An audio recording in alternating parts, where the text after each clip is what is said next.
click, click. This is your Kodak moment.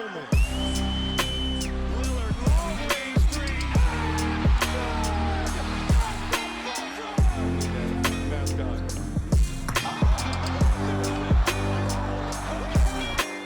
Alors, on se retrouve une nouvelle fois pour parler basket et puis après quelques épisodes dits intemporels, vous l'avez remarqué d'ailleurs, on vous a fait une playlist sur la chaîne YouTube avec les épisodes intemporels. On retourne au classique, les zooms sur une équipe. Le dernier qu'on avait fait, il était sur Détroit et comme vous l'avez vu dans le titre, aujourd'hui, on va le faire sur les Boston Celtics. Et pour parler de Boston, on est avec Matt. Salut Matt, comment ça va? Bah, ça va, hein, ça va très bien. Ouais, c'est un fan des Sixers qui va vous parler de Boston. Non, non, Un mais fan des Sixers et un fan de LA. ouais, c'est vrai en plus, c'est vrai. Ah, ça embarque dans un truc là, ça embarque dans un truc un peu particulier. C'est quoi ton rapport toi d'ailleurs à Boston et aux Seas globalement? Et puis globalement, alors je parle pas à l'histoire de Boston, je parle plutôt à cette équipe, tu sais, qui s'est construite autour de Tatum, Brand, Mazzulla, peut-être même un petit peu avant avec Udoka. Bah, il y a eu pas mal de rivalités en plus, hein, avec les Sixers en plus. Enfin, il y a eu même des très, très belles séries, bon, qui sont toujours mal finies pour nous, hein, malheureusement. Mais non, bah, faut reconnaître, c'est une top équipe, hein, moi, depuis que, en tout cas, il y a la rivalité, ça il y a eu énormément, bah, ils ont été souvent en finale de conférence. Je sais que les fans des Celtics étaient souvent déçus parce que je pense qu'il y a toujours la déception, ils allaient jamais en finale NBA en fait. Puis il y a eu là, il y a pas longtemps, donc il y a eu, bah, contre les Warriors, puis il y a eu la déception parce qu'ils ont pas gagné, puis finalement ils ont réussi un peu à concrétiser tout ça il y a 2 ans, hein, contre Dallas, donc non, non, mais c'est mérité, j'ai envie de dire parce que franchement, c'est une top équipe depuis très, très longtemps. Tu vois, là, on va en parler, mais ils ont un peu changé d'horizon parce que je pense qu'il y a eu la blessure de Tatum et puis à cause des finances. Mais en tout cas, depuis qu'ils ont drafté Tatum et Brown, bah, c'est une équipe d'élite, hein, tout simplement. Une des équipes qui travaille le mieux dans la continuité, en tout cas Ouais. de la ligue et une des équipes qui vraiment a cette culture de travailler dans la continuité et effectivement, on était arrivé à l'été avec une impression de bascule dans un nouveau monde, passer de celui d'être contender à celui, d'être, sur une année de transition, peut-être pas en reconstruction, mais autour d'une année de transition. Pourquoi? Parce qu'on avait eu la blessure de Jason Tatum qui posait quand même question, parce que c'est quand même une rupture du tendon d'Achille, durant les playoffs contre les Knicks et qui avait occasionné derrière le trade de Kristaps Porzingis, aux Hawks et de Jrue Holiday aux Blazers. C'était dû à 2 éléments, je pense. Le premier, tu as raison, tu l'as dit, c'est les finances qui étaient dans un Mmh. état catastrophique. L'équipe dépensait énormément d'argent et sans Tatum, tu avais aucune perspective de gagner le titre. Alors du coup, ils étaient partis là-dessus et je sais pas toi, moi j'étais arrivé à l'été, enfin en tout cas à la rentrée plutôt, en me disant que je pensais que cette équipe allait être pas loin de tanker et tu sais, il y avait eu beaucoup de fans qui avaient dit: «Mais attention, cette équipe sera peut-être assez enthousiasmante finalement» et pour moi, ils étaient un peu dans une folie parce que tout portait à croire qu'ils allaient pas pouvoir, je veux dire, continuer à faire, leurs différents runs. Pourquoi? Parce que tu avais plus de rim pressure, enfin, on en reparlera peut-être, tu avais plus trop de dissuasion au cercle non plus, le shot making était en baisse, enfin, tout était en baisse et au final, on se retrouve là, on enregistre le 21 décembre, ils sont en 17-11 et ils sont 3e de la conférence Est. Matt, est-ce que tu t'attendais à ça ou est-ce que toi aussi tu t'étais dit: «Bon, normalement, ça devrait être pas loin du tanking, c'est peut-être même la bonne occasion d'aller récupérer un haut pick de draft, quoi»? Bah, carrément, je pense que même tu demandes à pas mal de fans de Boston, moi j'en connais pas mal là sur, Twitter. Même, tu vois, du trèfle, j'écoute souvent ce podcast-là, qui est un bon podcast sur Boston. J'avais écouté leurs previews, tu vois, la plupart, il y en a beaucoup, en fait, ils voulaient tanker, hein, tout simplement, hein. Je Mmh, pense que mmh. je pense qu'en vrai d'ailleurs, je crois que je m'étais amusé, tu sais, je crois que Paul l'avait fait aussi, de faire un espèce de classement en début de saison. Je crois que Ouais. Boston, je les avais mis play-in parce que il y a quand même la faiblesse de la conférence Est, faut pas oublier. Donc je me suis dit: «Ils sont quand même pas aussi mauvais». Mais par contre, moi, je m'attendais à ce qu'il y ait un trade, par exemple Derrick White, peut-être Jaylen Brown, mais je suis moins sûr que le front office veuille s'en séparer de Brown. Mais tu vois, je m'attendais à un trade comme ça, je me dis pour s'affaiblir, récupérer des choix de draft, comme ça, bah, on tank à fond cette saison, on récupère un top pick vu la draft qui est attendue, puis l'année prochaine on récupère Tatum, et puis voilà, puis on voit un peu ce qu'on fait, mais en fait, bah, finalement pas du tout quoi. Finalement, pour l'instant, ils font une top saison et je pense qu'ils surprennent un peu. En tout cas, moi, ils me surprennent et je pense qu'on n'est pas les seuls, quoi. Et d'ailleurs, je crois que une partie de la hype, elle était aussi, liée au fait que Dibanda, Oui, de Boston, est de ouais. Boston, je crois, Ouais. ouais, et que même il se disait: «Est-ce qu'on pourrait pas, essayer d'aller récupérer, Dibanda?»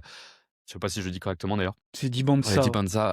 Dibanda, ouais, c'est Dibanda, à la rentrée. Mais effectivement, c'est pas ce qui s'est passé et au final, ils font pour l'instant une très bonne première partie de saison, avec notamment des bons résultats en plus contre des équipes, qui étaient bien classées.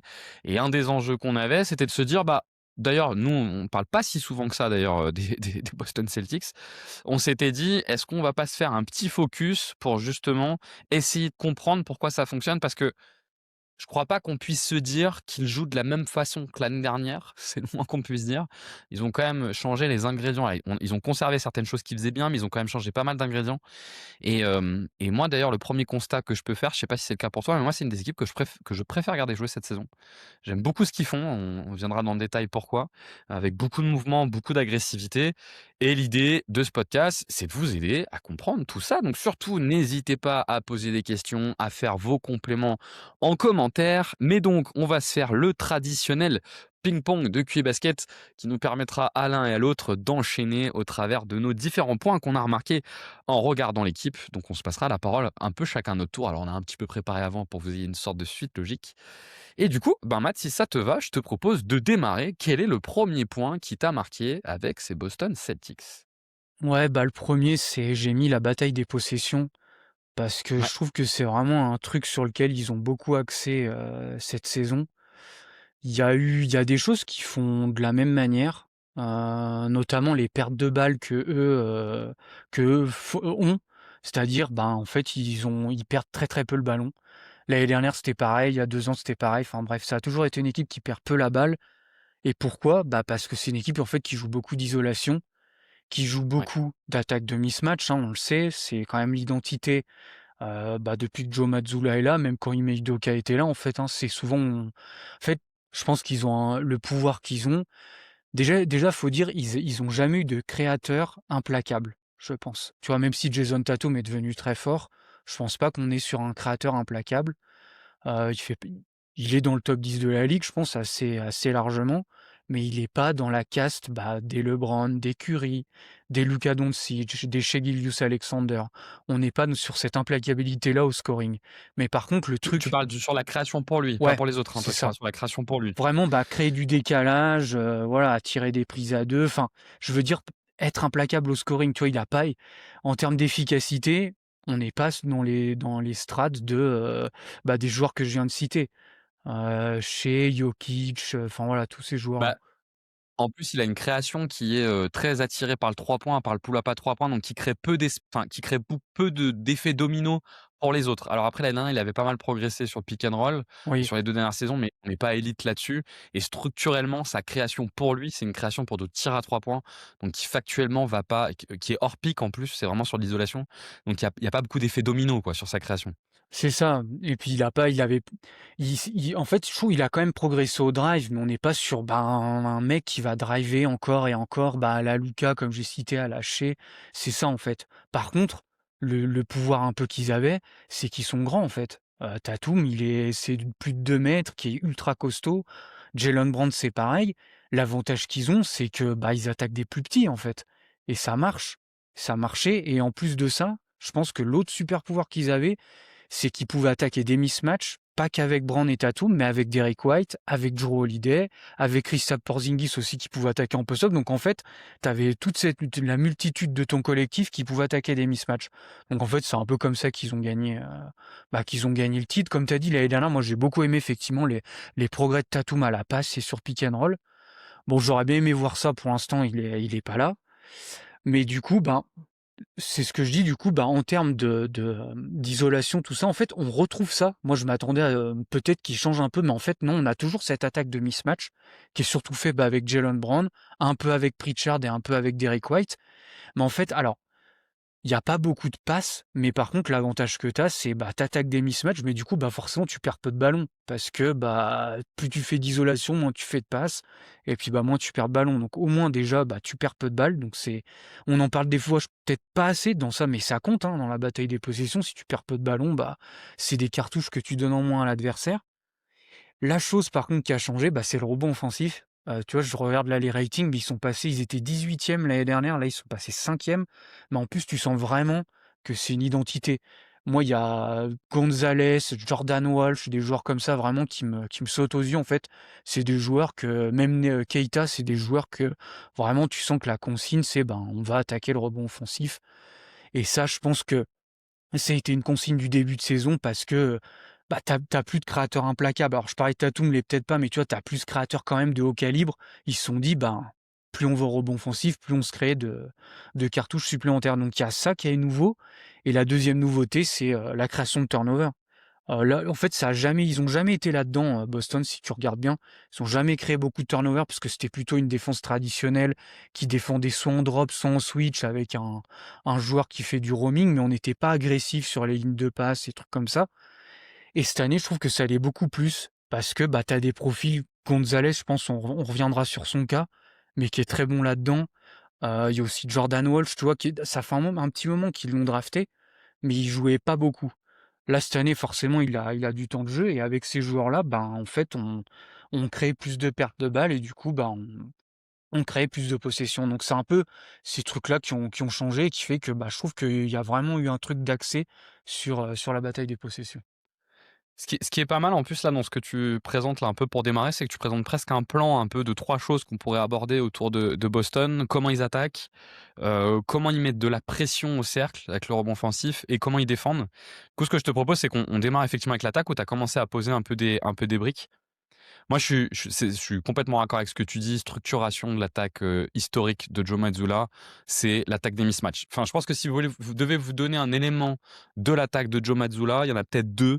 Le premier, c'est le spacing qui est vraiment au Ouais. fondement de sa conception de l'attaque. Et le deuxième, c'est en profiter de ce spacing pour attaquer des mismatchs, même si on n'a pas des créateurs élites.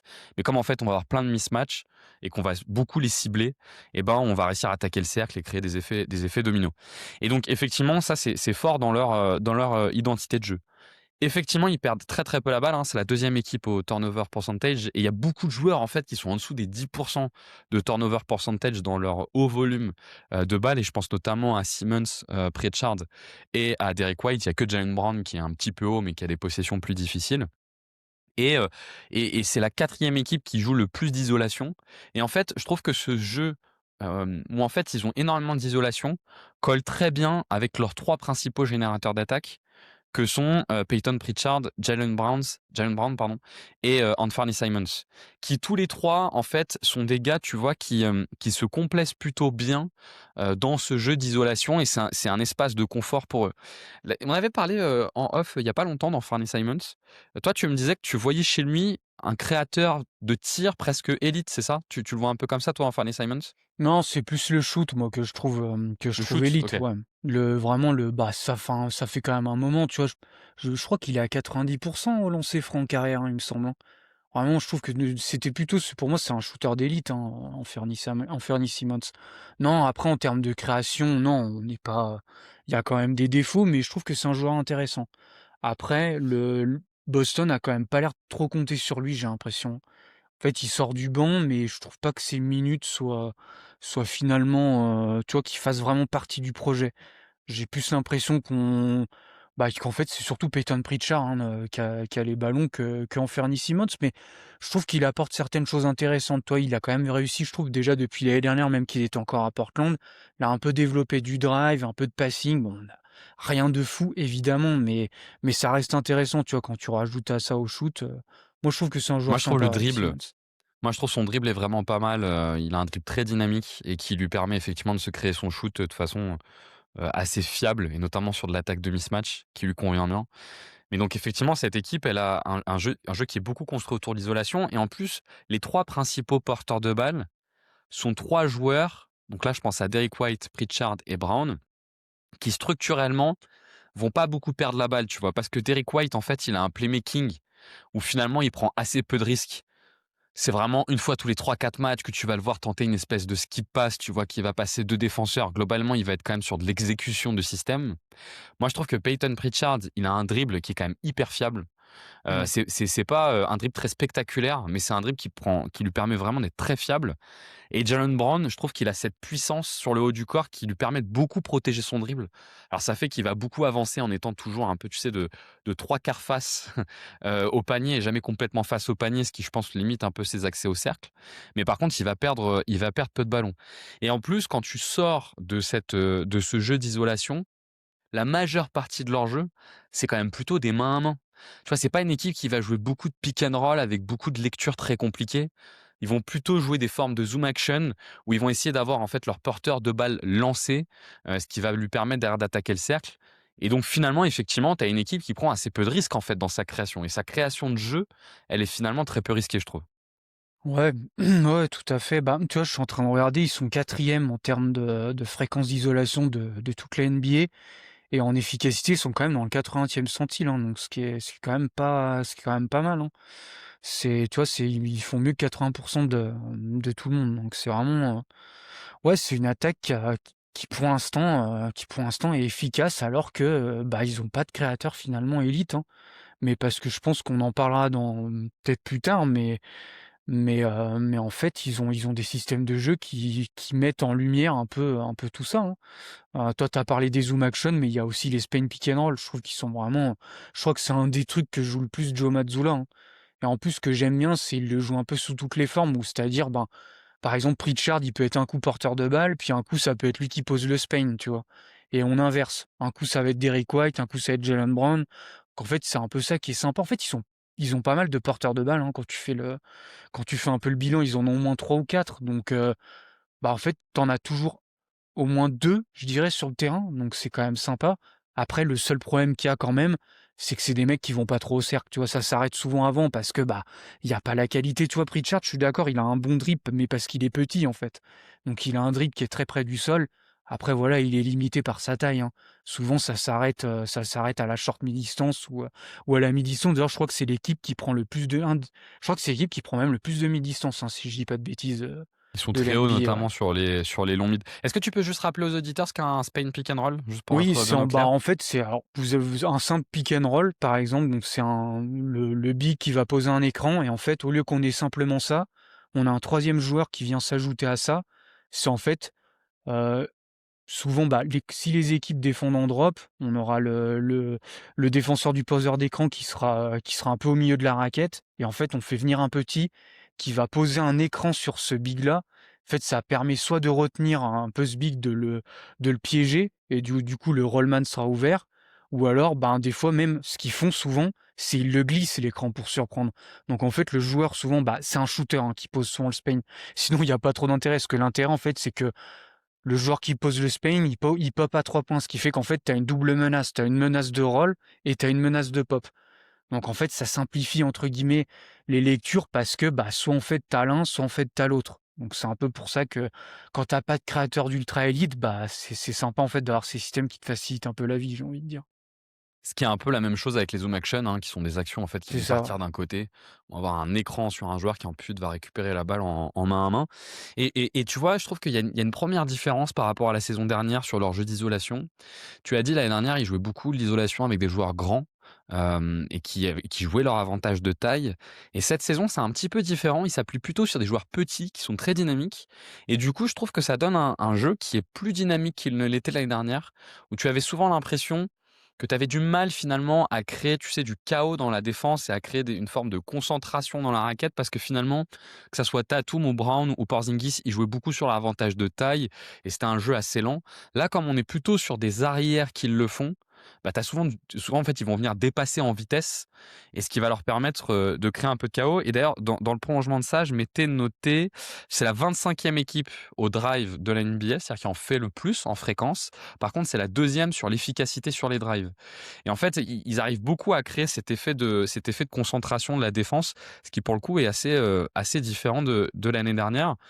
Et donc, ça nous crée cette attaque qui a conservé cette notion qui était une notion de peu de perte de balles, mais c'est ajouté à ça je trouve plus de dynamisme, ce qui leur permet, avec moins de talent, d'être toujours une top attaque, parce qu'ils sont combien en l'offensive rating? Je crois qu'ils sont 3e de mémoire, c'est ça? Je crois que c'est ça, hein. Ils sont Il me semble que 4e. c'est ce que je m'étais noté. Alors, Ils sont moi 4e. je regarde sur Cleaning the Glass, peut-être que sur NBA.com c'est différent, parce que sur Cleaning the Glass, ils prennent pas en compte, tu sais, le garbage time. Mais ouais, Ce qui leur a permis. ils sont 4e attaque et 6e au net rating, hein, c'est quand même très bon. Ce qui leur a permis en tout cas de conserver une bonne attaque alors qu'ils ont moins de talent. Et je pense que ça vient aussi Mmh. de ça et notamment de cette très bonne utilisation, comme tu le dis, de tous les systèmes qui sont faits pour les attaquants un peu moyens et notamment le spin pick and roll et les zoom action dont on a parlé qui vont en fait répéter, répéter, répéter, répéter, répéter, répéter. Et d'ailleurs sur les zoom action, je sais pas si tu l'as noté, mais tu sais, que ça soit Keita dont on parlera après ou que ça soit Garza, ils font beaucoup, tu sais, l'essuie-glace. En fait, c'est-à-dire qu'ils proposent une zoom action à droite, on voit que la zoom action à droite marche pas, tout de suite on la redonne à Keita, on la redonne à Garza et ils font une zoom Mmh. action à gauche.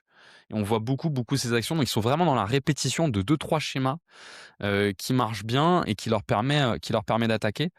Et je trouve qu'ils ajoutent à ce format-là d'attaque un autre élément, c'est que en fait ils sont bons sans être excellents dans pas mal de registres d'attaque.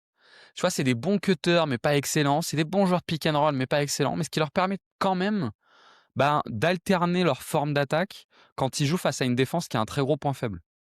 Et tu vois, je pense notamment au match contre les Knicks, où contre les Knicks, durant la première mi-temps, finalement, leur attaque marchait pas trop. Et sur la deuxième mi-temps, ils ont été capables en fait d'insister sur le pick and roll pour vraiment cibler Jalen Brunson et Karl Anthony Towns, et en fait de retrouver une attaque hyper efficace.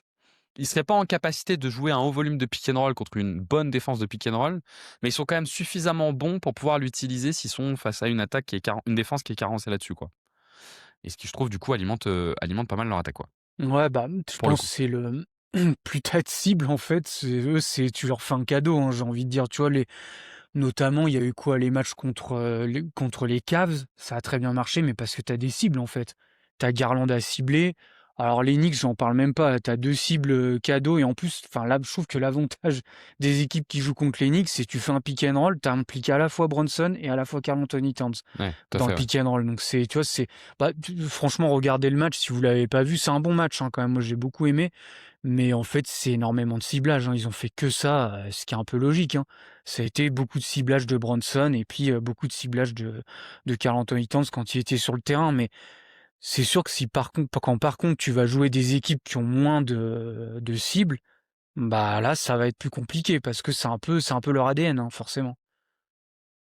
Tu as dit deuxième élément qui, dans la bataille des possessions, était, assez important. Tu as parlé du rebond offensif, pour le coup, qu'ils ont déployé. Je crois que tu as donné la stat, hein, ils étaient 18e l'année dernière au rebond offensif et cette année, si je me suis 5e, bien noté, ils sont 5e. ouais. Ouais, c'est ça. Ils sont 5e et j'ai l'impression, que c'est un peu la conséquence d'un jeu qui insiste plus sur la rim pressure que ce qu'il pouvait le faire auparavant. Est-ce qu'on est d'accord si on dit que historiquement, les Six sont une équipe qui a une rim pressure qui est très très faible, c'est-à-dire que la pression qu'ils mettent au cercle, elle a quand même toujours été très faible, c'est-à-dire faible capacité à drive, peu de pick and roll. Avec Luke Cornett, ils en avaient un petit peu, mais finalement, c'était peut-être le défaut de leur attaque, c'est qu'ils mettaient assez peu de pression au cercle et qu'ils étaient beaucoup basés quand même sur le shot making, quoi, Oui, pendant complètement. longtemps. Non, non, mais complètement. Bah, je regarde par curiosité, mais tu vois, je regarde. Ils ont toujours été dans le bottom 10 depuis 2020-2021. Et tu vois, la dernière fois qu'ils ont été dans le top 10 en fréquence au cercle, c'est en 2015-2016. C'est hyper vieux, en fait, hein. Donc vraiment, ça a jamais été leur identité. Même la provocation de faute, hein. Ça a jamais été une force. Donc tu vois, t'as un peu le double effet. Provoque pas beaucoup de lancers francs et vont pas beaucoup au cercle.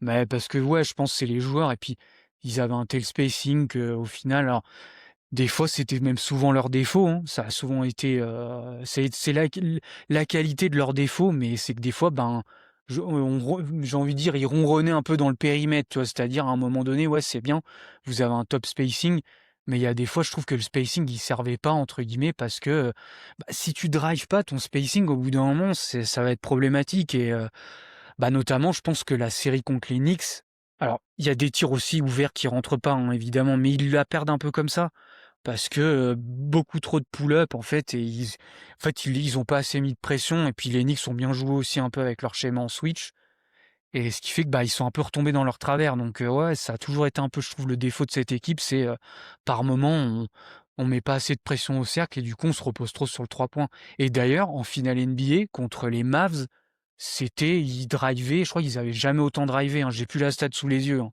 mais je crois qu'ils étaient à pas loin de 15-20 drives par match, de Tatum, je crois. Ce qui est énorme, hein.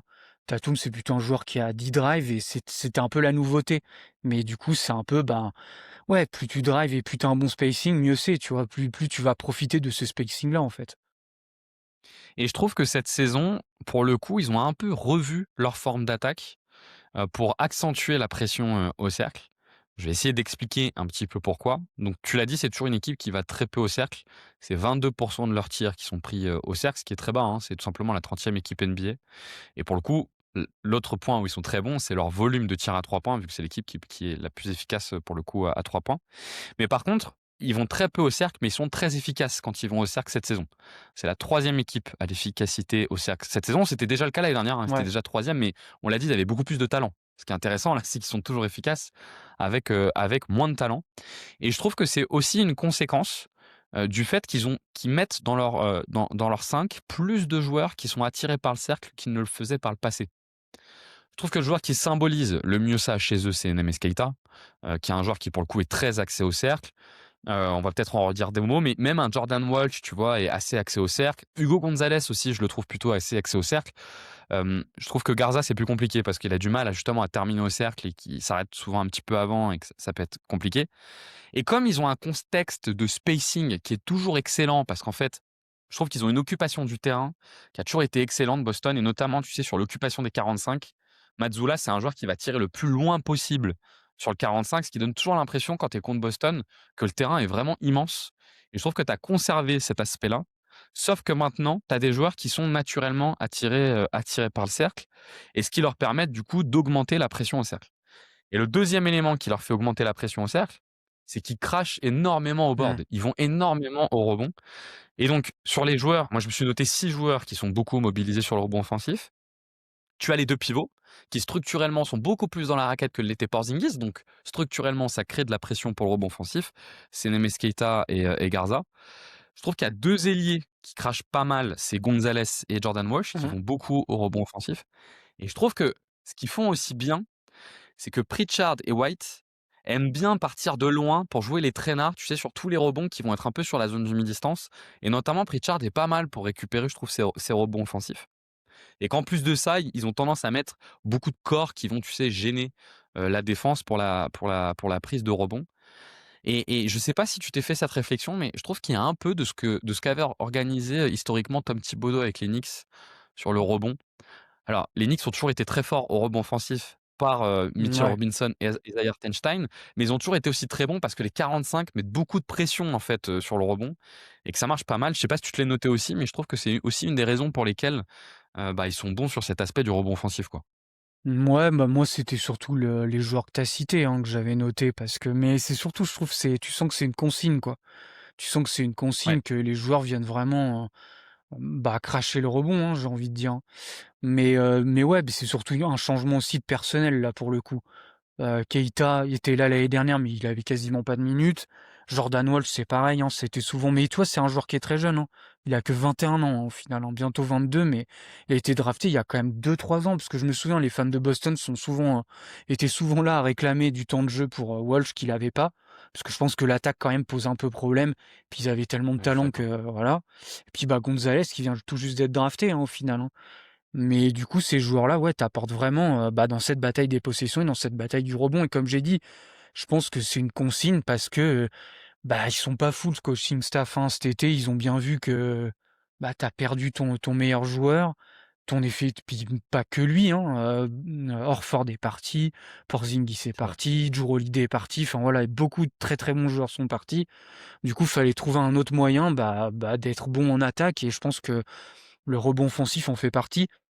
Moi, il y avait surtout, ouais, Luka Garza, bah, je sais pas si il y a eu le match là cette nuit contre Toronto, vraiment il fait un travail, au rebond offensif qui est assez impressionnant, ouais, donc non, c'est une top équipe à ce niveau-là et ouais, Alors que moi, je m'y attendais pas du tout parce que vraiment, c'était pas du tout l'identité de cette équipe-là et de les voir aussi bons, ouais, c'était une surprise, ouais.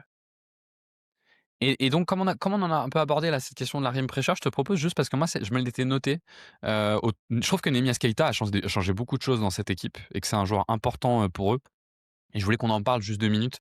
Alors effectivement, c'est beaucoup autour de cette notion de rim pressure. Pour que je te dise un peu moi ce que j'en pense et je suis curieux d'avoir, aussi ton avis. Moi, je trouve que ce qui est intéressant chez Keita et c'est quelque chose qu'ils n'avaient jamais eu par le passé, c'est son volume physique. Je trouve vraiment impressionnant physiquement, parce que tu sais, c'est ce genre de petits intérieurs qui sont quand même très véloces et très mobiles, tout en ayant des corps qui sont assez puissants et souvent c'est des joueurs intéressants. Je trouve que son corps et son l'aspect athlétique me fait un peu penser légèrement à Bam Adebayo. Je sais pas si tu vois un petit peu, ce que je veux dire sur cet aspect-là. Tu sais, c'est ce combo de puissance, agilité, sans être très grand qui permet justement de compenser le manque de taille que je trouve cool et souvent ces profils-là d'ailleurs, en fait, se retrouvent très vite vers le cercle et c'est là où ils sont intéressants. Ça lui permet d'être fort au rebond offensif, c'est 12,5 de rebond offensif, hein, ce qui est assez haut alors qu'en plus, structurellement, il est pas mal au large parce que comme il est beaucoup mobilisé sur les zoom action, il démarre souvent les actions assez loin du cercle et il arrive en fait à souvent récupérer le cercle et d'ailleurs ça se traduit dans ses tirs parce qu'il prend 73 de ses tirs au cercle et seulement 22 en short mid. C'est-à-dire que Neemias Queta, c'est un joueur qui globalement, quand il est mis en mouvement, sa puissance physique, elle lui permet de finir au cercle et d'aller jusqu'au cercle. Ce qui est un élément vraiment intéressant pour mettre de la pression au cercle. Et c'est par exemple quelque chose que Luc Garza fait très mal, enfin fait beaucoup moins bien. Lui, il a plus de mal en fait à imposer son physique pour terminer au cercle et s'en rapprocher. Je sais pas quel avis toi tu as sur Neemias Queta de manière plus générale. Partagé, j'aime bien quand même j'aime bien ce qui devient, on va dire, mais je suis pas emballé non plus au point de me dire, voilà, c'est un joueur majeur. Je pense qu'on en parlera après, mais moi, c'est surtout la unit où il joue un peu plus small ball, moi, qui a retenu mon attention. Mais non, mais il y a quand même des progrès, hein, même en défense, je pense que c'est surtout ça, hein, qui sera sur le terrain, c'est la défense. Même si tu vois, dans les couvertures traditionnelles de drop, tout ça, je le trouve pas non plus extrêmement bon. Par contre, bah, ce que fait beaucoup Joe Mazzulla, c'est qu'il le déploie en roamer, hein. Notamment, bah, dès qu'il y a un joueur un peu à ignorer, contre les Knicks, c'était Josh Hart.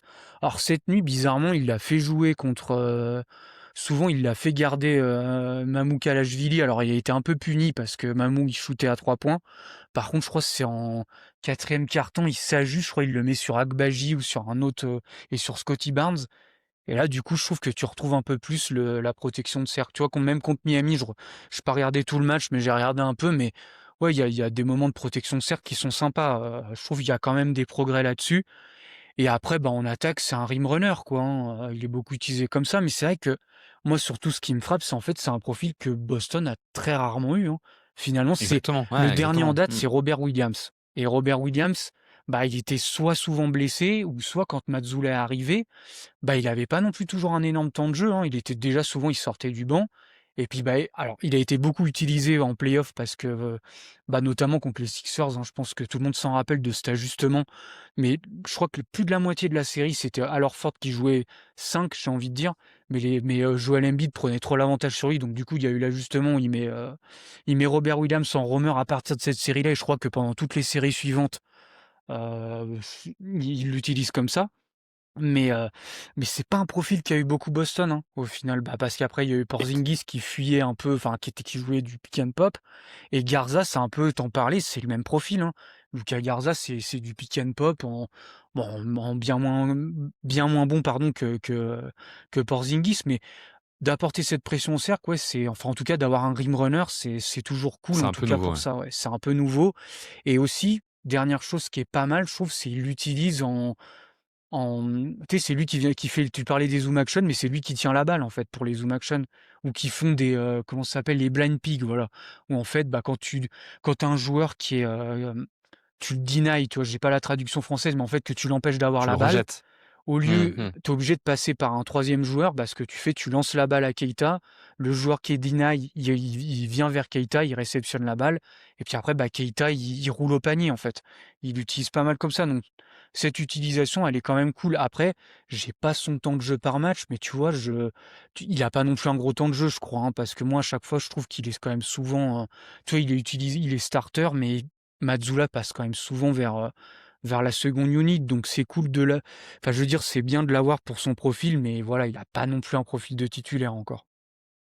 Mais je trouve qu'il colle bien avec, on reviendra peut-être dessus, mais c'est vraiment une équipe qui essaye d'imposer une physicalité, très forte à l'adversaire.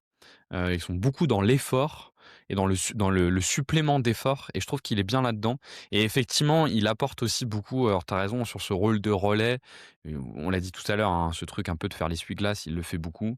Je trouve qu'il a une super qualité d'écran et d'ailleurs, je voulais te Oui, faire un petit c'est jeu. vrai ça. Il est 5e au screen assist, depuis le début de saison avec 101 screen assist. Est-ce que tu as une idée de qui sont les 4 premiers? Qui sont les 4 joueurs qui sont devant lui? Donc déjà 5e, c'est énorme, hein, être 5e au screen assist, déjà c'est énorme. Qui sont les 4 joueurs qui font plus de screen assist que lui? Est-ce qu'il y aurait pas Gobert là-dedans? Parce qu'il y était Alors souvent. Rudy Gobert, effectivement, qui est, 2e à égalité avec un autre joueur.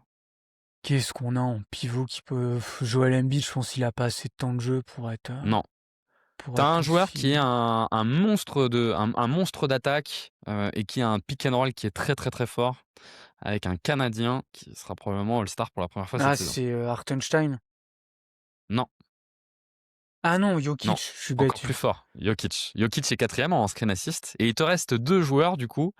Un et 2 joueurs qui en plus dont on a parlé dans la vidéo sur, Walker Kessler d'ailleurs, et qui ont un peu le même profil, c'est-à-dire qu'ils sont beaucoup utilisés un peu comme Keita, c'est-à-dire un peu en tour de contrôle, un peu loin de la raquette alors qu'ils sont pas shooters et dont on essaie de faire pas mal de passes. Est-ce Attends, que on tu as une a idée de qui? qui sont Il y ces 2 a, joueurs? qu'est-ce qu'ils ont déjà? Je me souviens jamais de leur, Un joueur qui joue à Utah, un pivot qui joue à Utah. c'est pas non, c'est pas Filipovski, je pense quand même. Non, c'est le joueur qui a pris un peu dans la rotation la place de Kessler, Qu'est-ce qu'ils ont mis? C'est vrai que j'ai un peu moins regardé le Jazz ces qui est derniers passé aux temps. Suns, qui a joué avec Nikola Ah Jokic oui, bah d'ailleurs, oui, à Denver. Nurkic, je suis bête, ouais, Nurkic. Nurkic, effectivement, qui est celui qui a le plus fait. Et le dernier, c'est un joueur qu'on aime beaucoup pour ses qualités de rim protection, mais qui depuis cette année est pas mal utilisé comme un hub offensif. On en avait parlé dans la vidéo sur Kessler et qui joue dans une très, très, très, très mauvaise équipe.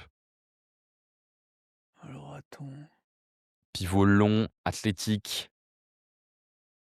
Ah, le dernier, je te le donne pour qu'il n'y passe pas Ouais, trop de temps, vas-y. c'était Nick Claxton, Ah OK. Alors ça, qui tu vois, était le dernier. je suis étonné parce que j'ai toujours trouvé que la pose d'écran, me posait question moi, Claxton donc Ouais, mais je pense que c'est une conséquence un peu comme Keita et Nurkic de cette utilisation. En fait, c'est des intérieurs qui ont beaucoup la balle en main et qui sont ouais. beaucoup générés sur des mains à main loin du cercle et ça génère pas mal de screen assist, effectivement. Et donc oui, donc voilà. Moi, Keita, je le trouve très cool en tout cas, là-dessus. Et on n'est pas du tout sur un joueur élite.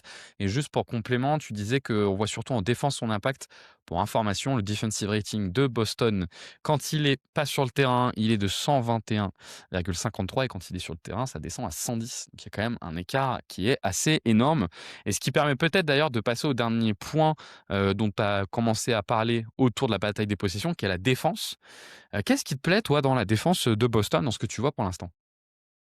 Ben, moi ce que j'aime bien, c'est toujours les mêmes trucs que fait Mazzulla, c'est-à-dire, ben, déjà j'en ai un peu parlé, mais le rôle de Romer, hein, moi je trouve qu'il est toujours excellent pour déployer ces trucs-là, hein. C'est-à-dire, bah, Keita justement au lieu de le mettre sur le pivot adverse, bah, je vais le mettre sur le moins bon shooter ou le joueur qu'on craint le moins ou même si j'ai envie de dire le shooter est pas si mal, bah, on va quand même tenter le coup, tu vois?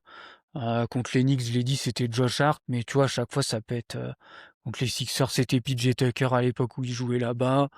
La nuit dernière, il s'est adapté, il l'a mis sur Barnes et Agbaji et je trouve que c'est un peu c'est un peu l'identité de tout ça, quoi.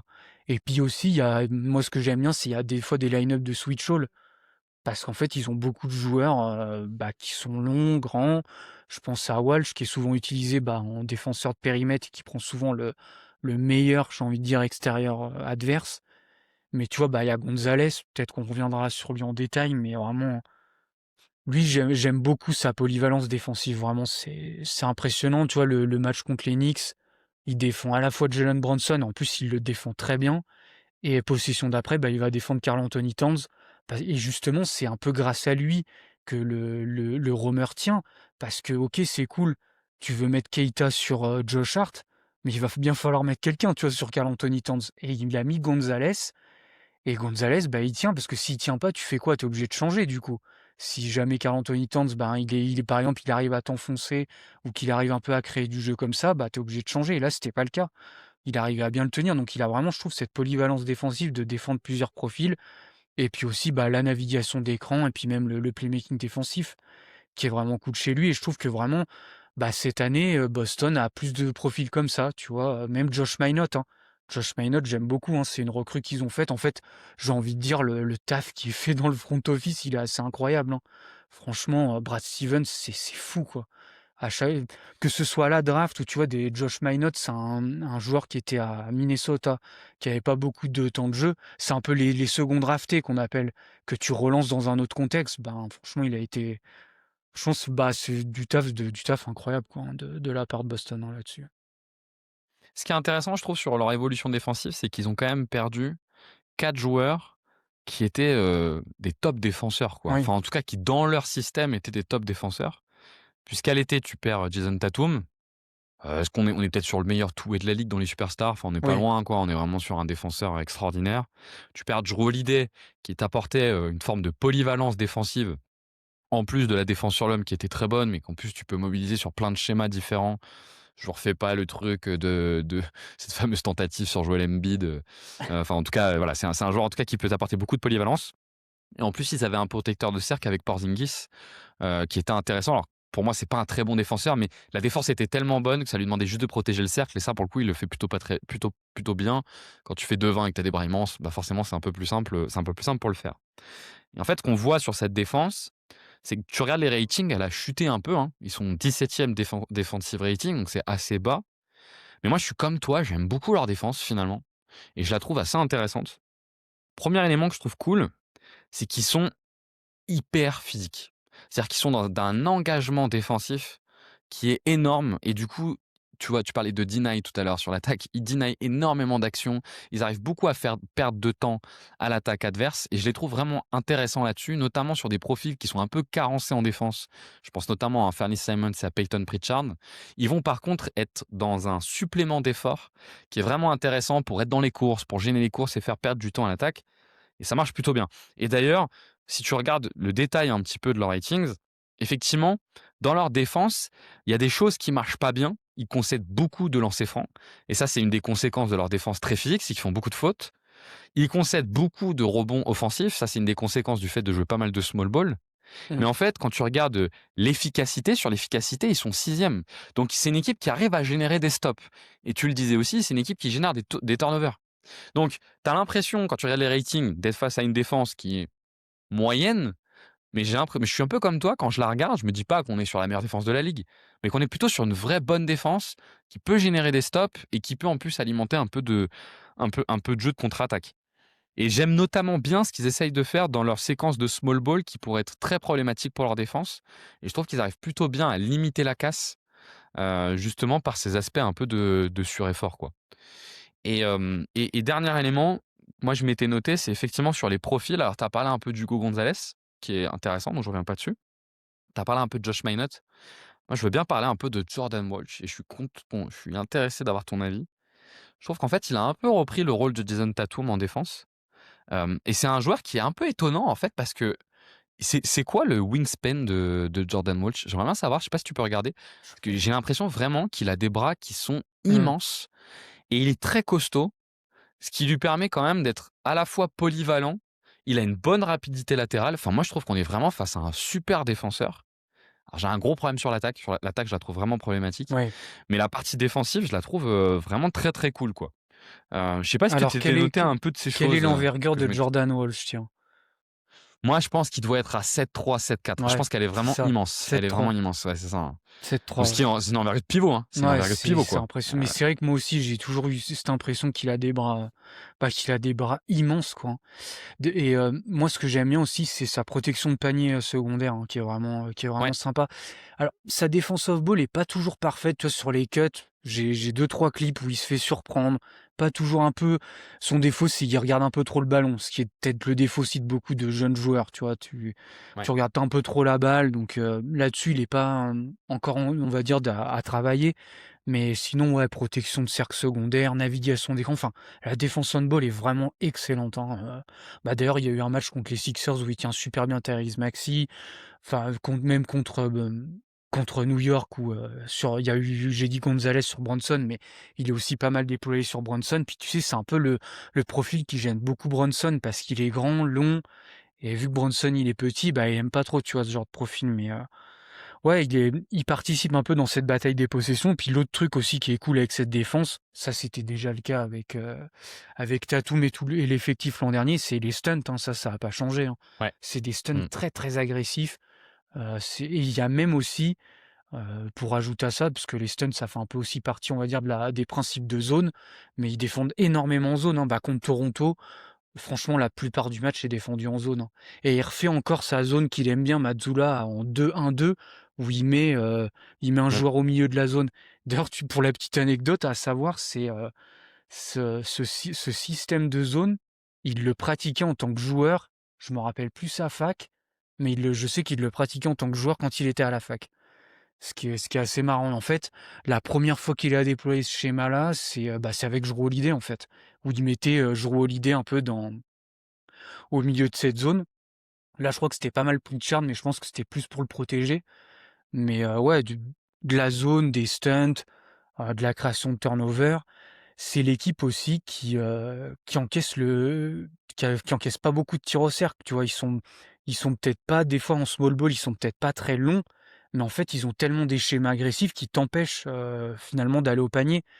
Et ce que j'ai noté aussi, pourquoi je pense qu'ils sont que 17e au defensive rating, parce que je crois ils sont 27e dans les 3 points encaissés adverses. Et ça, on le sait, c'est un truc de chance ou pas de chance, entre guillemets, tu vois.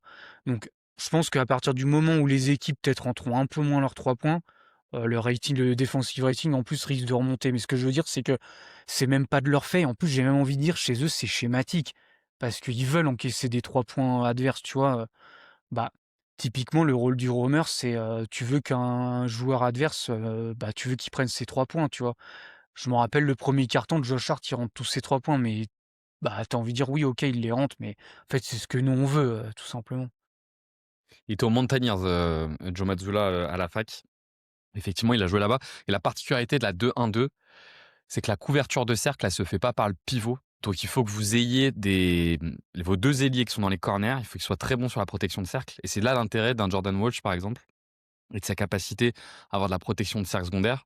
En fait, c'est grâce à ces joueurs-là que vous pouvez faire de la 2-1-2, ce qui a principalement comme avantage de ne pas libérer la zone de lancer franc qui, sur la zone, est vraiment problématique. Mais pour ça, il faut que vos ailiers soient très forts sur la couverture de cercle. Tu vois, je regardais sur leurs différents joueurs. Jordan Watch, il est 95e percentile au bloc percentage chez les ailiers, 93e percentile à l'interception. Il est 95e percentile au rebond défensif et 96e percentile pardon, au rebond offensif. Donc c'est vraiment, tu sais, tous les aspects de hustle, il est Ouais. vraiment, vraiment très très bon, tu vois. Et là-dessus, c'est intéressant. Et d'ailleurs, je te fais un autre petit quiz. Le joueur qui a le plus haut block percentage de cette équipe, c'est Nemas Keita qui a 2,7. À ton avis, qui est le deuxième, qui est à 2,1? Walsh, du coup? Non, c'est pas Walsh qui a 1,5. Qui ça peut bien Derrick White. C'est Derrick Ouais, je White. suis Tu pas te rends compte? étonné. 2,1. Derrick White qui a un peu le super pouvoir sur les pull-ups, de contrer tout ce qui bouge. Non, mais en plus, Hem, franchement, ce joueur, je sais qu'on en a pas encore beaucoup parlé, mais en termes en termes de protection de cercle, il est incroyable, hein. Franchement, il y a des matchs, c'est assez fou, hein. Il y a même des fois, c'est lui qui met souvent en low man parce qu'en fait, il est tellement bon là-dedans, hein. Tu vois, je suis allé voir les chiffres tout à l'heure, je les avais pas encore. Il inflige moins 10%, d'efficacité au cercle. C'est un chiffre de pivot, hein, normalement. Derrick White? Ouais, Derrick White? Derrick White. Ouais. Et d'ailleurs, tu Ouais, regardes, c'est assez impressionnant. tous leurs joueurs, tu vois, Keita est à -8, Derrick White est à -10, Jordan Walsh est à -10, Luka Garza est à -5. Enfin, tous leurs joueurs, en fait, infligent, des pertes d'efficacité, ce qui Ouais, est c'est ce que tu disais, hein, c'est vraiment le alors, pourcentage à 3 points qui aujourd'hui les coince un peu, quoi. ouais, je pense, il y a certains joueurs, c'est à prendre avec des pincettes parce que le truc, c'est que je pense qu'ils sont pas seuls à défendre au panier. Tu vois, je pense quand il y a un tir qui est pris, Ouais. ils doivent Mmh. être au moins Mmh. 2 ou 3. Donc c'est pour ça que tu vois, je vois Anthony Simons qui est à -6. Mais je pense pas, tu vois, que ce soit le vrai chiffre. C'est parce que dans le sens où bah il y a pas que lui en fait qui défend le cercle. Il y a aussi bah il y a peut-être Jordan Walsh à côté, il y a peut-être Derrick White, ce qui fait que ça forcément ça. Mais c'est pour dire en fait que c'est vraiment un truc collectif quoi. Cette défense, elle est vraiment collective en termes de protection de cercle. Pour information, nos chers, Boston Celtics dont on parle sur, l'efficacité au cercle adverse, ils sont 8e. Donc il y a quand même une bonne Ouais. efficacité adverse qui m'étonne dans ce que je vois, mais oui, ça a l'air d'être ça. Par contre sur la fréquence, ils sont 2e. Donc Ouais, c'est un c'est peu ça c'est m'étonne pour un ça, peu, mais hein. c'est lié quand même, alors ils sont quand même assez hauts, hein. Je veux dire moins bons, hein, je parle pas dans les meilleurs, hein, dans les moins bons, hein, pour le coup. Attends, je vérifie quand même parce que ça m'étonne un peu ce que je dis. Non, par contre, non, tu as raison, tout à fait. Ils sont huitième meilleure équipe à la protection du cercle. Donc effectivement, ils sont très, très hauts. Et effectivement, tu te retrouves avec, cette défense qui est pour le coup assez intéressante. Donc, ce qu'on s'est dit, premier élément qui est un peu notable, si on se refait un petit point là, mi-parcours. Premier élément qui est notable, la bataille des possessions, ils sont vraiment bons. On s'est noté le fait qu'ils perdent peu de ballons. On a essayé de vous expliquer un peu leur attaque pour comprendre pourquoi ils perdaient peu de ballons. 2e élément, qui est important, c'est le rebond offensif. On a fait un petit aparté autour de la rim pressure qui est un peu nouveau chez eux et qui aussi est une des choses qui vient occasionner, ces bonnes stats, au rebond offensif. Et le dernier, c'est sur les pertes de balles et on vient d'expliquer un peu leurs différents, schémas défensifs. Qu'est-ce que tu t'étais noté d'autre comme point important autour de cette équipe? Bah, moi, il y avait le small ball, hein, Ouais. que j'ai bien aimé parce que, Est-ce que tu peux expliquer pourquoi tu veux parler du small ball dans cette équipe? moi, c'est un peu le truc qui a retenu mon attention à chaque fois que je l'ai regardé parce qu'en fait, souvent Joe Mazzulla, alors il commence pas en small ball, hein, parce que c'est Keita qui démarre, hein, bien souvent, mais a assez rapidement, en fait, soit il fait rentrer Minot ou des fois ça peut être Garza, mais c'est bien souvent Minot et en fait, ce que j'aime bien, c'est ils font du switch all, hein. Ils font du switch all, ils concèdent aucun décalage et même, après de l'autre côté en termes de five out, c'est un peu le truc qu'ils recherchent. Bah, en fait, tu as aussi 5 joueurs qui peuvent shooter. Alors, Maïnot est pas trop un shooter de base, mais je crois que cette année, c'est pas si mal. Mais en gros, bah, c'est ça quoi, c'est vraiment on a cette identité un peu que Mazzulla aime bien. Tu sais qu'il aimait bien faire avec Al Horford, où il aimait bien l'utiliser en switch all et c'est un peu comme ça que tu as arrêté les équipes adverses, que c'est le super pouvoir, pardon, du switch all, c'est que, bah, tu concèdes aucun décalage et en plus, eux, ils ont quand même l'avantage, je trouve, c'est que, bah, ils ont pas trop de mismatch à offrir, tu vois? Si ce n'est peut-être Pritchard ou des fois quand il y a Anfernee Simons, mais c'est un peu les 2 seuls joueurs que je vois. Après le reste, tu content en fait, hein, qu'ils défendent, surtout qu'on a parlé de Gonzalez, de Jordan Walsh, enfin c'est des joueurs qui peuvent défendre quand même plusieurs profils. Minot, c'est un peu pareil donc ouais, c'est toute cette polyvalence-là qui est sympa et en plus de ça, bah, tu peux garder un peu ce five out et en plus, comme j'ai dit, si tu concèdes des mismatchs, ben, avec leur schéma agressif, c'est pas très grave puisque, bah, tu fais du stunt ou alors souvent tu as un joueur peut-être qui sera en placé en roamer que tu vas pouvoir ignorer donc c'est vraiment tous ces schémas dynamiques qui sont cool et notamment je trouve ce small ball qui a été moteur dans beaucoup de matchs, ouais. C'est une des dernières équipes, hein, à faire du vrai small ball d'ailleurs, parce que pour le coup, eux, c'est, du small ball, j'ai envie de dire presque à l'ancienne, hein, où tu as des séquences avec Anfernee Simons et Peyton Pritchard. Tu as 2 joueurs qui sont en dessous du 1,95 qui sont sur le terrain et tu as ces 2 joueurs sur le terrain sans big avec eux, ce qui est un peu étonnant. Mais du coup, tu retrouves les qualités historiques de ce small ball-là, c'est-à-dire une attaque très dynamique, pour le coup, sur ces séquences-là. Avec beaucoup de joueurs qui, c'est ce qu'on expliquait tout à l'heure, plutôt que cibler le mismatch par la taille et donc par la hauteur et la puissance qui donne un jeu plutôt statique, eux, ils vont cibler les mismatchs plutôt par la vitesse et le débordement. Et ce qui explique ce qu'on expliquait tout à l'heure sur peu de drives, mais les drives, ils sont très efficaces sur les drives. Et effectivement, c'est un élément notable quoi, de cette équipe. Quoi. On a un retour du small ball qu'on n'avait pas vu quand même dans les équipes depuis longtemps. Enfin, tu vois, moi, quand je me note dans les top équipes, il y a plus personne qui joue du vrai small ball. Tu as soit du tall ball, c'est-à-dire tout le monde à 2 mètres, Mmh. mais du vrai small ball, tu vois, enfin, là, c'est un truc qui est un peu ressorti du chapeau et qui marche. Qui marche pas trop mal. Il y a quand même un vrai souci sur la défense. Moi, je trouve que quand sur ces périodes-là, ils ont parfois un peu du mal parce que, en fait, ils y arrivent bien quand tu sais, les attaques adverses, elles ont un decision making qui est pas très bon. Parce que effectivement, tout leur stunt et leur jeu d'aide très agressif et fonctionnel. Je trouve quand même, quand ils tombent face à des équipes qui ont un bon decision making, ils se font un peu piéger parce que ça leur demande quand même de multiplier les stunts, d'en faire dans tous les sens. Et je pense que c'est aussi une des raisons pour lesquelles les équipes adverses, elles ont un bon pourcentage à 3 points. C'est parce qu'ils arrivent à générer pas mal de tirs en rythme sur ces séquences-là. Enfin, ils concèdent plutôt pas mal de tirs en rythme sur ces séquences-là. Mais ouais, ouais, je suis d'accord. L'élément du small ball, je trouvais un élément notable. Et et ça a un gros impact, sur l'attaque, quoi. Enfin et ça permet d'avoir cette attaque dynamique. Moi, je m'étais noté un autre point, que je voulais aborder, que je trouvais cool, c'était, c'était Jaylen Brown, en fait, hein, qui fait une saison, la meilleure saison de sa carrière, on est d'accord? Qui fait une saison, on va dire, typée All-Star ou même typée All-NBA. On est d'accord? C'est une saison typée All-NBA, je pense, pourrait prétendre à la troisième équipe All-NBA? Je sais pas, ben, après moi je sais pas, j'ai jamais été non plus été hyper fan de ce projet. Faudrait voir les joueurs. En fait, le truc c'est que s'il l'est, c'est parce qu'aussi il y aura des joueurs, blessés, hein. Parce que tu sais, il y a la règle des 61 matchs. Donc, Ouais. à mon avis, c'est vu il a pas été blessé encore, hein, en plus c'est un joueur qui se blesse Non, pas non, non, beaucoup, hein. après il est à 30 points par match, il doit être à 6 passes, 5 rebonds, il a Ouais, des très c'est bons possible, hein. pourcentages. Il fait une belle saison et ce que je trouve, en fait, intéressant autour de Jaylen Brown et je suis curieux d'avoir ton avis, c'est que et je trouve il y a un peu le même truc avec Devin Booker, aux Suns. C'est souvent, tu sais, quand tu as un gros changement dans l'effectif, le rôle de ton joueur star va s'élargir et grossir. Alors quand vous regardez les stats, effectivement, Jaylen Brown, il est passé de 29 d'usage à 36, donc tu as l'impression qu'il y a une bonne augmentation, de 20 d'assist percentage à 25, donc tu as l'impression qu'il crée plus. Mais moi, j'ai l'impression de voir exactement le même Jaylen Brown que l'année dernière, en fait. Le volume a un peu augmenté, mais Mazzulla s'est pas mis à lui demander à faire des pick and roll, s'est pas mis à lui demander à générer énormément de drive. Il est toujours dans le même jeu qu'il a toujours eu, c'est-à-dire beaucoup d'isolation. Ses passes décisives, en fait, il n'y a pas de manipulation de défense. Il n'est pas du tout rentré dans des trucs de manipulation de défense. C'est juste que Boston est très adroit à 3 points et que sur ses kick-outs, ils arrivent à en générer beaucoup. Mais du coup, tu es sur un joueur qui je trouve, a un très très haut niveau de confiance sur ce début de saison, qui arrive beaucoup à profiter de son avantage de force sur les isolations, ce qui contracte en fait pas mal la défense et génère pas mal d'écarts comme ça. Je trouve que, tu vois, j'ai pas souvenir d'avoir il a toujours été très impressionnant physiquement, Jalen Brown. Enfin, tu vois, c'est pas un techniquement, il est pas incroyable, il a toujours son problème sur la main gauche. Bon, son tir est intéressant, mais c'est pas un tir edit. Par contre, ce qui faisait la différence avec Jalen Brown, c'est que moi, je trouve que c'est un destroyer, quoi, tu vois? C'est il a un tel coup d'épaule, que du coup, il arrive souvent à enfoncer la défense. Mais je trouve que donc il a toujours eu ça, mais que là maintenant vraiment il est dans les joueurs les plus physiques en fait de la ligue quoi, tu vois, sur son scoring.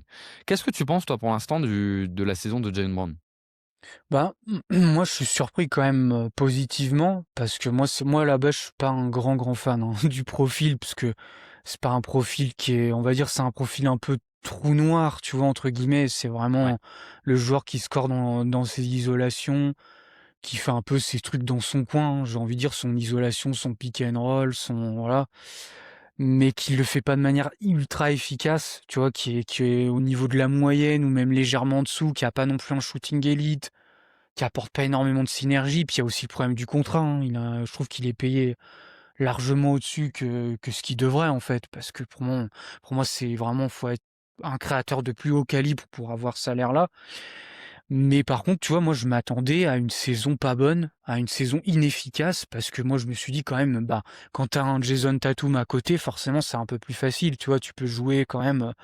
Bah, déjà, tu prends pas tous les ballons, tu prends peut-être des ballons plus faciles, ou alors tu auras un shoot plus ouvert parce que Tatum aura créé un premier décalage, etc. Donc je me suis dit, moi, en plus, je me suis pareil, il va avoir plus de ballons, forcément, il va avoir un usage plus haut. Donc souvent, quand ton usage augmente comme ça, bah, tu as plus de tirs, mais par contre, tu es beaucoup moins efficace. Donc moi, je m'attendais vraiment à une saison, pas bonne et inefficace de Jalen Brown. Donc c'est vrai que là-dessus, je suis un peu surpris. Je trouve que finalement, c'est pas si mal. Je suis pas non je suis comme toi, moi, je pense pas qu'on a affaire au même joueur parce que Mazzulla, il l'utilise exactement de la même manière qu'il l'utilisait quand il y avait Tatum. Surtout, ce qu'il faut dire en plus, autre chose, c'est il y a jamais eu d'énorme synergie entre les 2, hein. C'est Mmh. pas, tu vois, on n'est pas ils font pas de pick and roll ensemble. Enfin, je veux dire, il y en a pas un qui va poser un écran pour l'autre ou ce genre de choses. C'était souvent Jason Tatum, attaque et puis quand c'est pas Jason Tatum, bah, c'est Jalen Brown. C'est un peu chacun son tour. On participe à ça, donc il y avait pas vraiment de synergie. Donc finalement, bah, en fait, au lieu qu'il y ait Tatum, c'est un peu plus de Jaylen Brown qui fait ses isolations. On lui demande d'attaquer un mismatch comme on a dit et puis voilà et puis, bah, du coup, on se retrouve avec le même joueur mais par contre qui a une efficacité qui est pas trop mal cette saison donc c'est cool. Après, le truc quand même à nuancer, c'est, il y a quand même peut-être un poil de surchauffe parce que c'est vrai que je suis allé voir tout à l'heure sur ses Lelon 2, il est à 51, ce qui est quand même beaucoup, hein. 51 sur Lelon 2, sachant que habituellement il est, je vois 42-46, il a déjà fait 47 donc Voilà, à voir et même à 3 points, tu vois, 37. D'habitude, il est souvent en dessous, donc c'est à nuancer, je pense, un petit peu, mais non, ça reste pour c'est quand même une bonne saison de Jaylen Brown, en tout cas, ouais. Il est en true shooting, il est à 102 true shooting, ce qui est dans ses moyennes légèrement hautes en carrière, mais il Ouais, est à 100 en carrière, il est à 102. C'est pas énorme, ce qui a vraiment augmenté c'est cette l'usage, saison. hein. C'est l'usage et c'est la Ouais, provocation dans ses francs, du coup, avec. Parce oui, qu'il va énormément sur la ligne, et en allant énormément sur la ligne, bah, il arrive à équilibrer son scoring. En fait, tu es sur un. Jalen Brown a toujours été un volume player. C'est pas un joueur d'efficacité, c'est un joueur de volume. Tu vois, sa force à Jalen Brown, c'est qu'il est capable d'assumer un haut volume et de garder le même niveau d'énergie et d'efficacité d'efficacité du coup moyenne, mais sur un haut volume. Et donc en fait, on se retrouve avec un joueur qui a augmenté son volume énormément, et comme c'est un joueur de volume, bah, ça lui convient bien, quoi, tu vois. Ça lui permet d'être en confiance. Je pense qu'il a récupéré quand même un peu il est quand même plus fin dans sa capacité à aller chercher les lancers francs, ce qui fait une grosse différence. Tu vois, sur 36 minutes, il est à 8 lancers francs par match, là où il y a 2 ans, il était à 4,6. Donc ça veut dire quand même qu'il a vraiment progressé dans sa capacité à aller chercher des lancers francs. Ça, ce qui est vraiment cool. Mais effectivement, ouais, je trouvais intéressant de noter qu'autour de Jalen Brown, en fait, il n'y a pas vraiment de changement d'utilisation. C'est juste un joueur de volume à qui on confie un plus haut volume, et c'est une vraie qualité d'ailleurs, hein, d'être capable d'assumer un plus gros volume, hein. Enfin, oui. ça fait partie des vraies qualités. Et finalement, les trucs auxquels on aurait pu s'attendre, comme par exemple l'augmentation des pertes de balles, bah on l'a, hein. Il y a effectivement une augmentation des pertes de balles. Il n'y a pas trop d'impression de surchauffe. Tu l'as dit, il y a un peu il est très très efficace là sur le mi-distance. Mais sorti de ça, je trouve qu'il n'y a pas trop d'impression de surchauffe, et je pense que ça peut quand même tenir dans le temps. Est-ce que tu voyais d'autres points sur lesquels tu avais envie qu'on passe un petit moment, ou est-ce qu'on passe un peu aux questions prospectives? Écoute, je pense qu'on a fait le tour, hein. Je pense qu'on a fait le On tour, est hein. pas mal? Ouais. Alors, du coup, on voulait se faire une toute petite dernière partie qui était plutôt un peu sur ce qui peut advenir de la saison de Boston. On verra si on en reparle dans la saison. Et moi, j'avais 3 questions à te poser, sur lesquelles j'aurais bien aimé qu'on débatte un petit peu. La première, c'est qu'ils sont quand même troisième à l'Est, avec Jason Tatum qui est blessé, avec Jason Tatum qui, de ce qu'on entend, devrait revenir dans la saison, et plutôt en avance dans les temps de passage, et en tout cas, lui a envie de revenir. L'Est est quand même très ouvert, moi, je trouve, cette saison. Mmh. Est-ce que pour toi, ils doivent tenter un run et éventuellement faire un trade pour renforcer l'équipe en se disant, vu comment part la saison, vu ce qu'on arrive à donner, vu que l'Est est très ouvert, que Tatum va revenir, eh ben tentons le coup. On tente un run et donc on trade, donc on est OK pour lâcher un pic, pour récupérer un joueur supplémentaire. Est-ce que toi tu es là-dedans, ou est-ce que tu ne le ferais pas?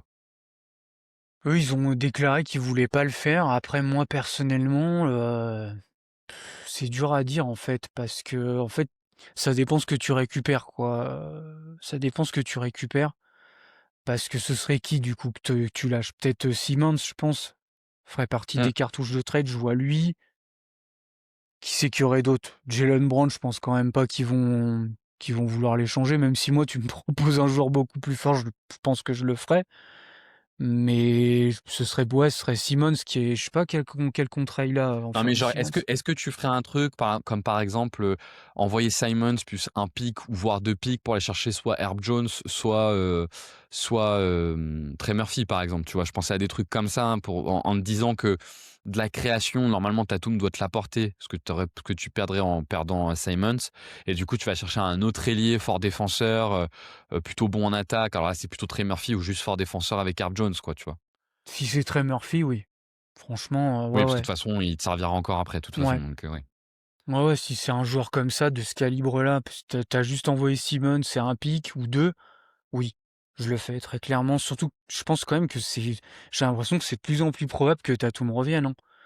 Ah J'ai bah, on a l'air de partir là-dessus, hein. On a Ouais, clairement l'air de partir ce que là-dessus, hein. j'ai vu, Mmh. c'est Chris Haynes qui a déclaré ça, hein, qu'apparemment, il reviendrait. Surtout que, bah, j'imagine, on le voit, hein, vu comment Boston performe, tu rajoutes quand même déjà rien que Tatum là-dedans, bah, ouais, avec un est aussi ouvert, c'est cool. Donc ouais, si c'est ce genre de trade, oui, oui, je pense que je le fais. Surtout que j'ai quand même l'impression que en fait, Simmons, pour moi, il y a 2 solutions. Soit ils le prolongent, soit ils veulent le garder, en fait. Ou alors ils peuvent le garder, parce que là, il lui reste 1 an de contrat, hein. Soit ils le gardent pour le projet, mais j'ai un peu le je suis pas certain qu'ils veulent faire ça. Donc si tu le gardes pas, ouais, ce serait pas un joueur. Je vois, il a quand même un contrat à 27 millions, hein. Donc ça peut te faire une bonne cartouche de trade, ouais, si tu ajoutes, un pic. Parce que l'autre option, c'est de se dire, c'est de rester sur la logique de on joue pas le titre cette saison et peut-être d'y aller à fond et trade Derrick White contre 2-3 pics, hein.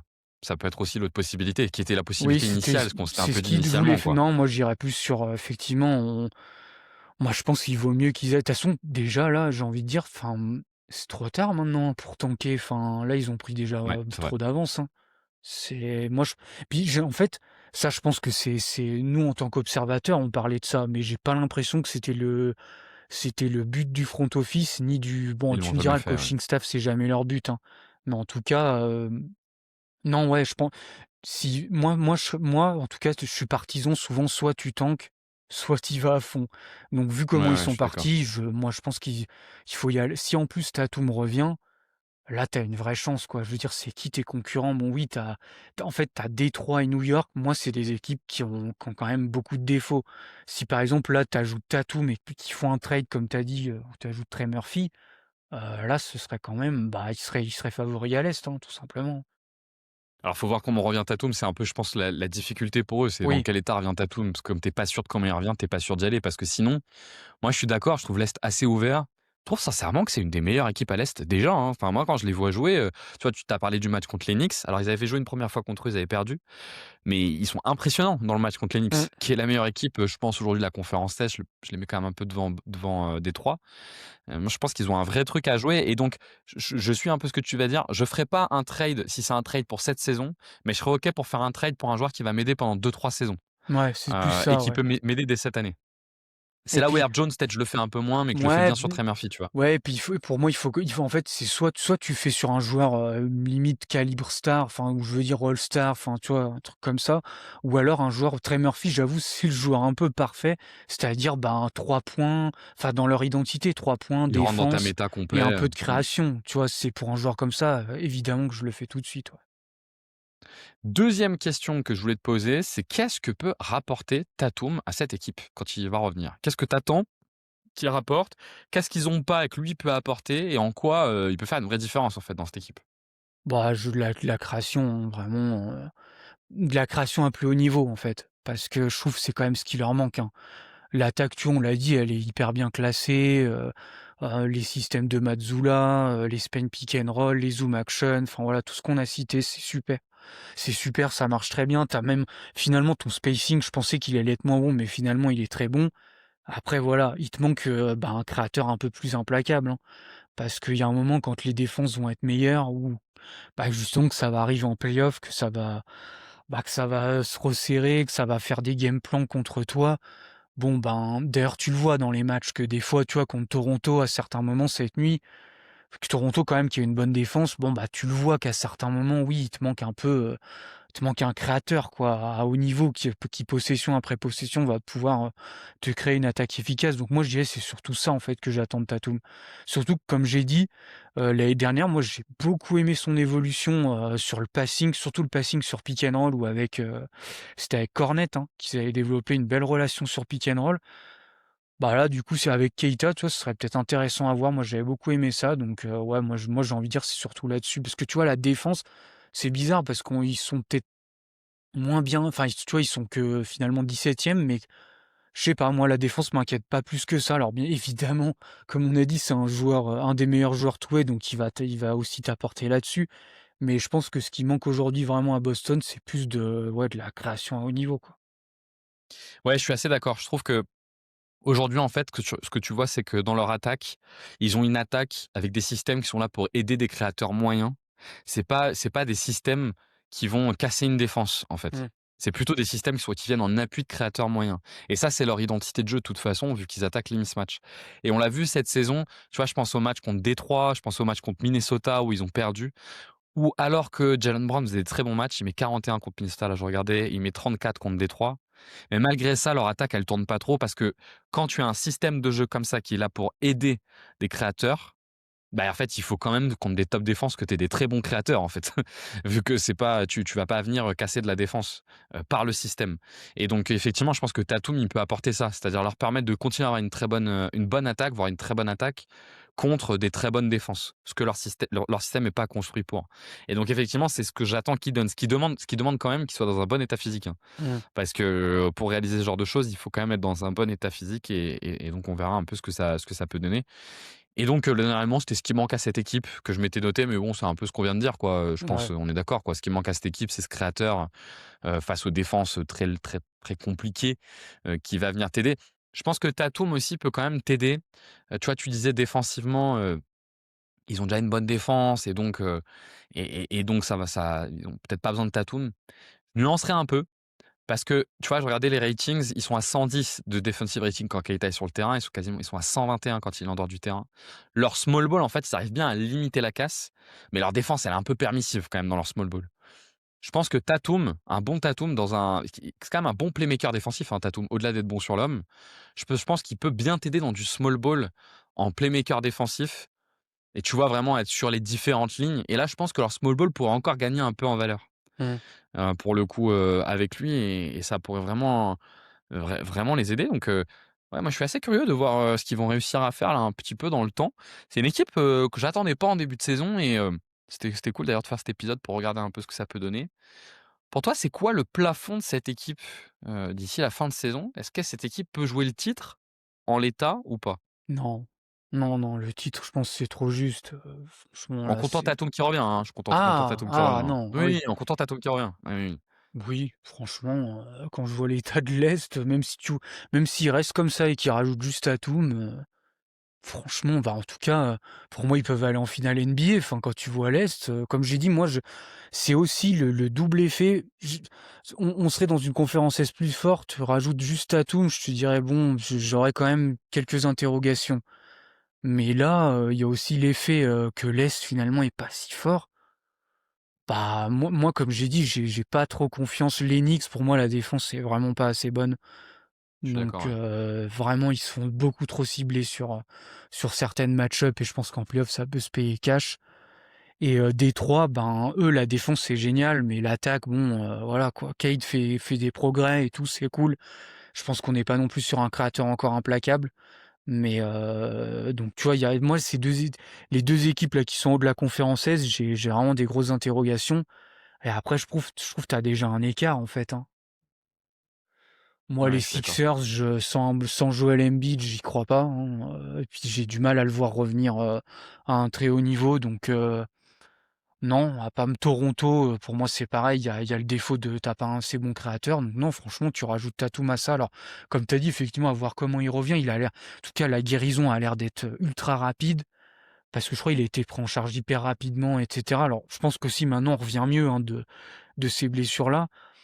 Ce sera à voir aussi à quelle date il revient parce que je pense qu'au début, il sera forcément faudra du temps, mais tu vois, s'il revient, je sais pas, après la trade deadline, il aura peut-être 2 mois à peu près, de saison régulière pour, avant les playoffs. Je pense que ça peut suffire. Après, si c'est un peu trop avant les playoffs, ça peut être un peu juste, tu vois? Donc ça aussi, le timing de retour peut aussi jouer. Ouais, je suis assez d'accord avec toi. Je trouve que, globalement, l'Est aujourd'hui, je suis pas sûr qu'il soit si loin du top. Moi, les Knicks, j'ai vraiment peur sur la défense, je reviens pas parce que tu as déjà bien expliqué les limites qu'il peut avoir. Je trouve que Détroit, il y a pas mal d'inconnus sur Détroit parce que il y a beaucoup de joueurs qui ont pas trop fait de playoffs et du coup, on sait pas trop, ce qu'ils valent en playoffs ces joueurs-là. On a eu un aperçu l'année dernière qui était plutôt très bon pour le coup, mais on sait pas trop ce qu'ils valent et donc quand je dis on sait pas trop ce qu'ils valent, c'est de l'inconnu. Je dis pas que du coup ils seront pas bons, je Mmh. dis que on verra bien et peut-être qu'à l'inverse, on va se rendre compte qu'en fait, Cade en playoffs c'est top, que Duren en playoffs c'est top et du coup, il y aura pas de sujet. Mais je suis d'accord, en fait, l'Est est assez ouvert. Je pense qu'ils peuvent jouer le truc et après, bon, si tu arrives à aller en finale, tu arrives à aller en finale. Mais c'est là où je trouve que, tu vois, c'est intéressant la timeline de Boston parce qu'ils ont ils ont un truc un peu emmerdant avec Tatum, mais en même temps, l'Est a jamais été aussi faible. Donc ils ont en même temps un coup à jouer, qui je trouve est hyper curieux et moi, je serais pas si surpris que ça que de les voir en finale NBA l'année prochaine, hein. Ça serait pas ma surprise, hein. Ça serait la surprise par rapport, à la prédiction du début de saison. Mmh. Là, ce serait une énorme surprise, mais ce serait pas une surprise, en tout cas de ce qu'on voit au moment de Noël, quoi, arrivé à Noël.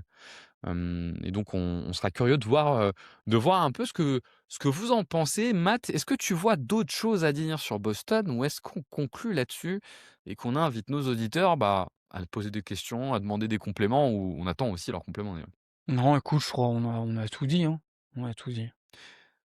Et ben, dans ce cas, ce que je vous propose, c'est qu'on s'arrête là. Je pense que vous aurez ce contenu en début de semaine de Noël, donc je suis pas sûr qu'on fasse d'autres podcasts d'ici Noël, donc on va vous souhaiter un joyeux Noël et des belles fêtes, même si vous devriez avoir un peu de contenu de notre part, mais peut-être pas des podcasts. Et on est curieux de savoir ce que vous pensez de Boston. N'hésitez pas si vous avez des questions ou des compléments. Vous avez vu, on a l'habitude d'échanger avec vous à chaque fois. En tout cas, restez connectés, on trouvera rapidement de quoi parler. À plus!